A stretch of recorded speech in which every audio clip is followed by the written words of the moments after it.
Hi, I'm Small Business Stacey, I'm Digital Dave. where marketing. Meets technology. You started your small business because you want to serve so many people and make so much money. You have grand visions, right, Dave? We did the same thing in our coffee and smoothie business, right? That's absolutely right. Yeah, we were going after the world when we started. Well, how did that work out for us?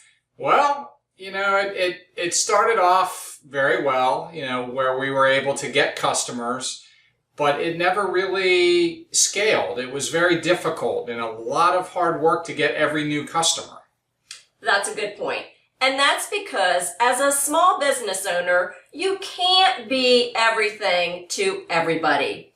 And one of the mantras that I'm always preaching is be something for someone. And that's what we're going to talk about today. How you do that with niche marketing. You mean, what is a niche, right? We're going to talk What is a niche, right? What is a niche, right? Because most small business owners, as I said, they think, I want to serve anybody and anybody. Anybody can be my customer. And so they don't even know what niche marketing is. So we're going to start with the basics today and really hone in on what is niche marketing, what does it mean, and then in future episodes, we'll talk about how small business owners can do it and examples. Let's relate niche marketing to fishing. Dave, you love to fish, right? That's correct. I love to fish. Dave loves to fish. Now, would you just put on any bait and throw it into the water and expect to find a fish? Absolutely not. The fishing is an art. Where if you want to catch fish, you got to know what kind of bait to use and for what type of fishing that you're doing. If you're fishing in a pond, you use probably a different type of bait if you're fishing in a river versus if you're fishing in the ocean. Exactly. And I referenced this in a post on the smallbizmarketingspecialist.com blog where I did a video segment on using the right bait. And Dave was out there fishing, and it made me realize that if you're going to catch, let's say Dave is fishing for bass, what bait would you use? Well, it depends. And this comes all down to, again, the way you can define and develop your niche market. You can use different baits in different types of ponds. Okay. You can use different baits in different times of year. And you can use different baits based on the water conditions. Wow. Okay. So which, when you think about it, relates highly to niche marketing. Exactly. Because if you just can't put a leaf on a hook and expect to catch a fish, right? Probably not. Or even if you use something as a worm, there's live worms. And there's, I guess, these lure worms, right? Artificial worms. And they catch different kinds of fish, right? Because you're going after your niche. You want to catch that one specific fish. That's correct. And the right kind of bait will catch that specific fish, right, Dave? That's correct. Okay. Again, I love fishing. So let me give you a couple analogies of what niche marketing really is about and why it's so important. It's kind of like you can go after any kind of customer, and that's okay. But when you're getting ready to spend marketing money and time and effort to market your business, you're putting the cart before the horse by trying to go after the whole world. So think about it like this, and this goes back to my fishing example. I think this illustrates it probably the best that I can do of what niche marketing is. And that is, if you were the fish itself, would you rather be a big fish in a very small pond, or would you rather be a small fish in a very big pond? Well, I would rather be the big fish. I would rather be the one that everybody comes to and looks to for advice and expertise and how to become a big fish like me. So niche marketing is very much like that, in that you want to spend your time and money laser focused into areas that you can become the big fish. Yeah, that's a great analogy, Dave. And it's such a simple, there are two words, right? There's niche and there's marketing. So let's sort of break that apart of what it means, okay? So marketing, we all know what marketing is. It's selling products or services, getting it out into the marketplace. And niche is focusing in on a specific a specific person, a customer. So marketing, selling your products and services to a specific person. It's literally like having a one-on-one conversation. And you elaborated on it when you talked about, trying to be everything to everyone. No small business owner has unlimited marketing dollars. I mean, we tend to see what all these big companies do with their marketing, right? And we want to do, we tend to want to emulate them. But let's be realistic. They probably do spend more money on paper clips in a year than your small business will spend in marketing in a year. So it's just not realistic to try and do the type of marketing that a big company's doing. Let me add to that, okay?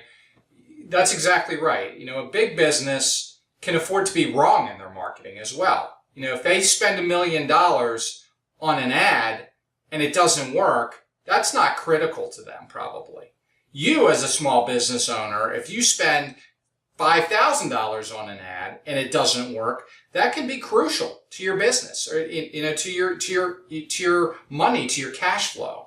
So this is why niche marketing is so critical, that you find out which niches that you specifically want to take your business into. And generally, we're going to talk more about how to do this in future episodes, so I don't want to spill too much of the beans in this one. But generally, you want to pick niches that are something that you have interest in, some area that you may have had some previous experience in. So we'll talk a lot about our coffee and smoothie business, but one of the things that we did with our coffee and smoothie business, as we said, is we started out like most people. We wanted to take over the world. We wanted to go do all kinds of different things. We wanted to do events. We wanted to do catering. We wanted stores. We wanted celebrity endorsements. Who knows? We wanted it all. And we went out there to do that, and what we realized is, oh my God, how do we do all this? You cannot do this. It's impossible to do all of these things at one time. So what we did is we backed up and we said, okay, how can we get business quickly and efficiently? We need the money, okay, we need the cash flow. We know we're going to have to spend some time and money in our marketing efforts, but how do we do this and get the greatest return in the quickest fashion? And so what we did is we backed up and we said, well, hey, let's look at some things we can do with our business that would allow us to get in front of a lot of people, okay? So one of the areas that we immediately looked at, this is something because of our product, and we'll get into the difference between what a market niche and a product niche is eventually, but one of the things we did was, we sell coffees and smoothies. That's our primary product. So where is our market for coffees and smoothies? Well, for, doing this for a while before this, we knew our niche was younger people at the time. Probably people that were college level or less in age were the smoothie drinkers when we first came out. So we said, well, where can we find these people? Where's a good place to look for these? Well, that's a no-brainer. How about in the schools, right? So we said, well, why don't we do this? Why don't we take our smoothie business into the schools? And we did this in a unique way. We looked at it and we said, well, we can't just call these people up and say, we're great, they're going to love our smoothies, have us come out, we'll have a big smoothie party, right? Probably not going to get too many people, our phone's not going to be ringing. So we decided to take that a little further and package this almost into a product that they could buy. And that was a fundraiser, F-U-N raiser, right? And what that meant in our business is that have us out to your school, we'll bring our tiki bar and our great smoothies to serve to your students, and guess what? We're going to give your school money. We're going to give you part of the proceeds that we make to allow us to come out. And you know what? The phones instantly started ringing. We were booked, for schools, week after week, month after month. We had constant business coming in for fundraisers. And we actually, raised probably in the neighborhood of $15,000 to $20,000 per year, $15,000 to $20,000 per year for schools in our area. So not only were we, getting great exposure by being in these schools, we were in the right market for our product. We had no problem selling things. In fact, we had lines that were so long we couldn't even get through them. And we were helping the schools out.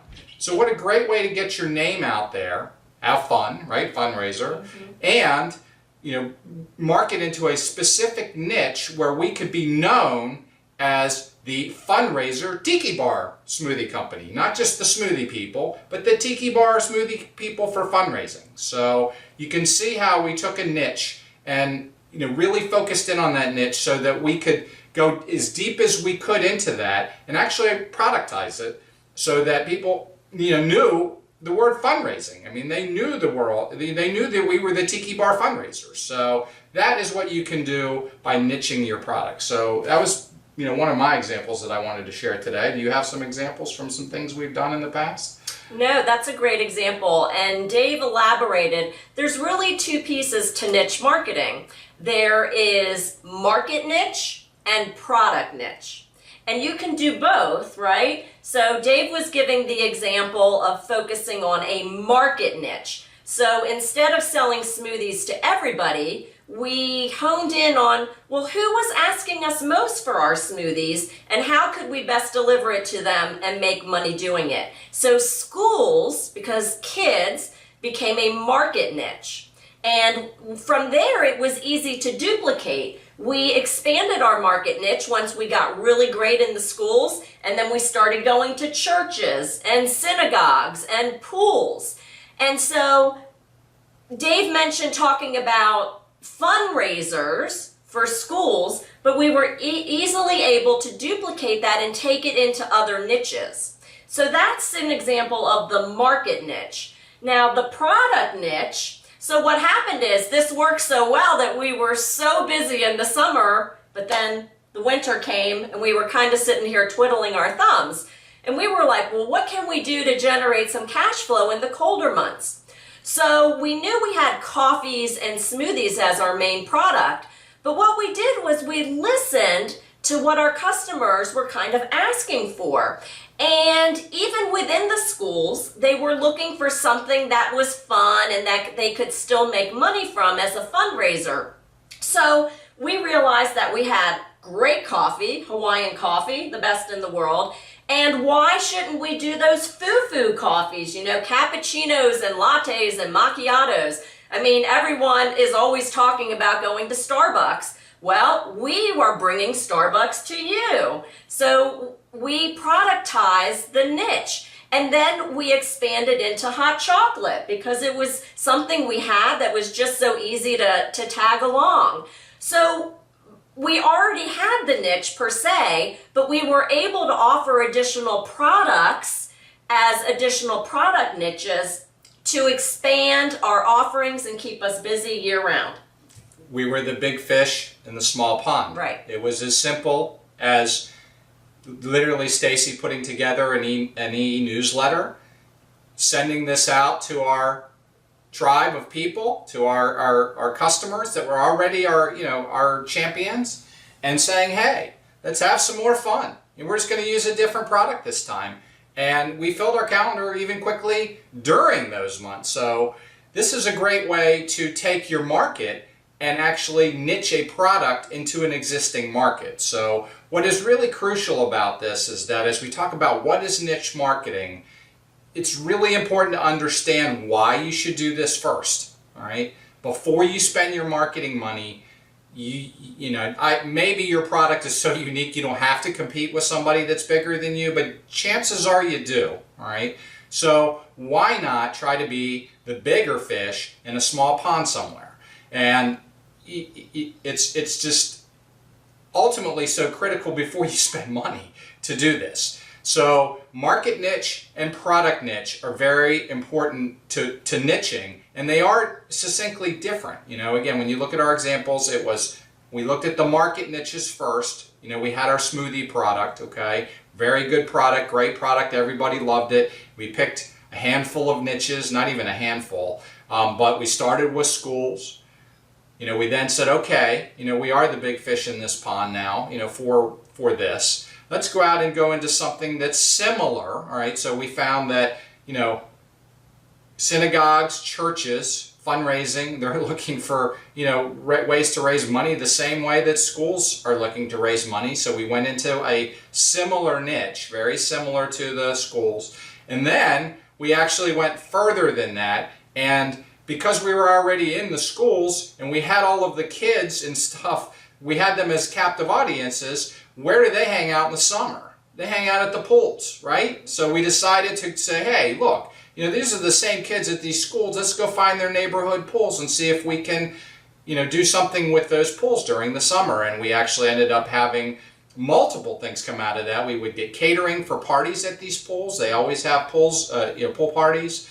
And they would invite our food trucks out there to, sell concessions on the weekend. A lot of these pools don't have concession stands, so they were happy to have some type of a vendor with food. Not food, with something to drink and eat and snack on while they're at the pool. So that's kind of how you can take and use market niche first and then product niche second. You don't have to do it in that order. And I also encourage that as you do decide to pick your market niches, that particularly look at your background. Right? You probably have talents and things that are unique to you.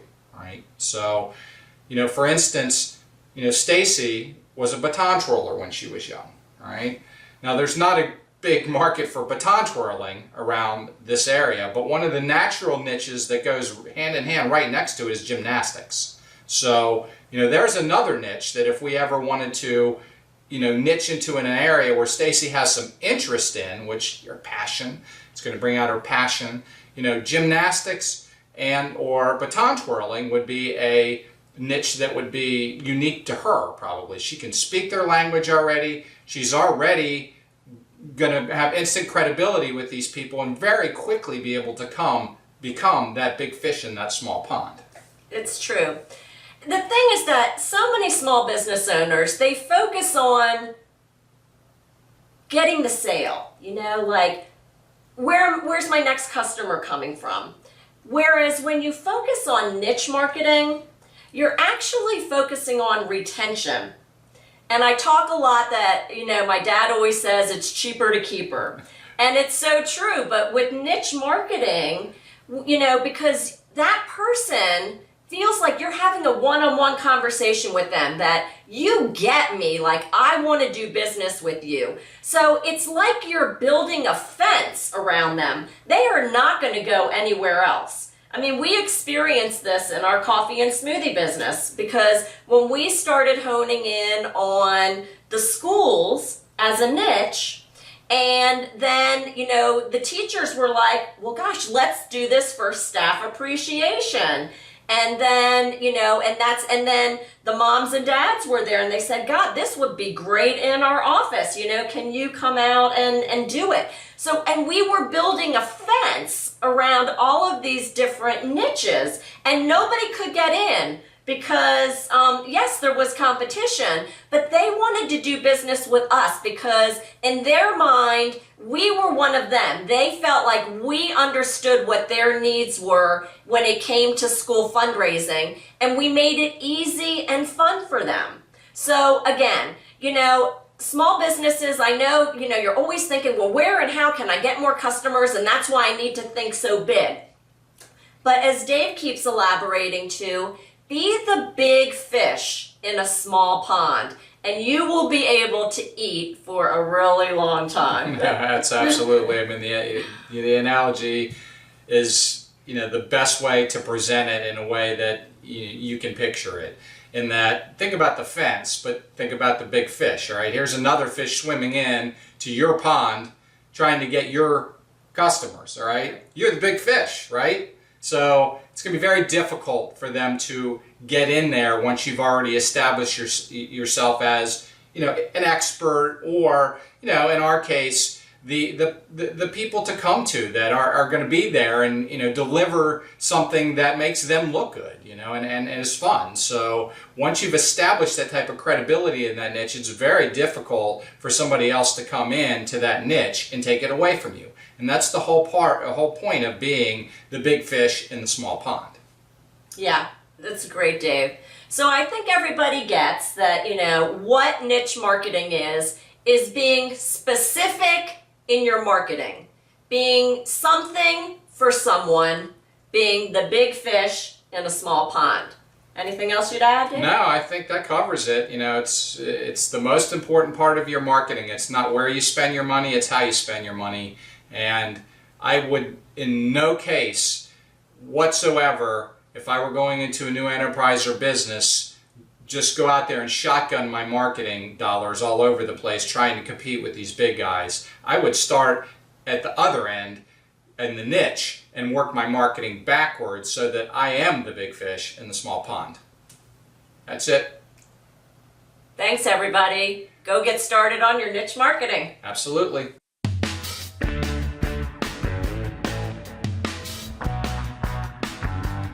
This podcast was brought to you by Small Business Stacey, the small biz marketing specialist. Want to grow your business more in the next 30 days than you have in the past 3 months?